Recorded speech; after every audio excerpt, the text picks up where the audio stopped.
এত বুড়া গাদা হয়ে তুমি রোজা রাখো না, আমার সামনে খাড়িয়ে তুমি বেরিয়ে যাবে না, সামনে দেখো না কত ছোট বললাম আমি রোজা রাখি। এখানে ভুল হয়েছে, আমি তো রোজা রাখা হারি না, এই আর খাম না।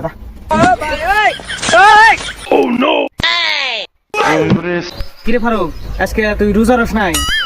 রোজা থেকে ভালো লাগে না, আধা বেলা থেকে না ভেঙে আসছি। ফারুক, এই শয়তান কোন গাছে থেকে ভালো বাইরে?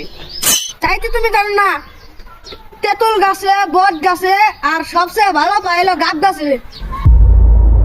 ওই তুই আমার গাব গাছে বাইন্দা থেকে লিখে তোর বান্ধব না কি করবো?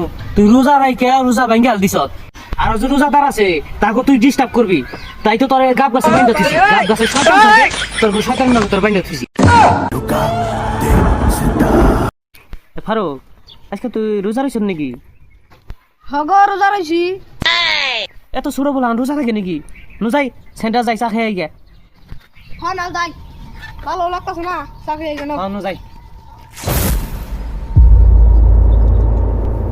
তুই আমার মুখে বাইন্দা থেকে লিখে। মারা বানবো না, কি করবো? তুমি একটা মুকরুম শয়তান। যারা রোজা হে তাকে তুমি হরকত দাও, দেয়নি কেমন লাগে?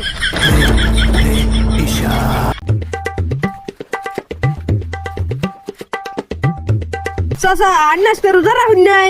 না গো, রোজা আজকে হারি নাই, অসুখ তো জ্বর, তাই তাহলে থাকুন নাই। মসজিদের মধ্যে আজ গেছিলাম ইফতারে, হায়দ্রাবাদ খেতে ফিরে আমি আনছি, যাই দেখি মসজিদে দেরি হয়ে যাবে নাকি। জানা থাকলে তোর দাঁতটা খাম যায়। कैसे कैसे लोग रहते हैं यार यार। তা হায়দ্রাবাদে বিরিয়ানি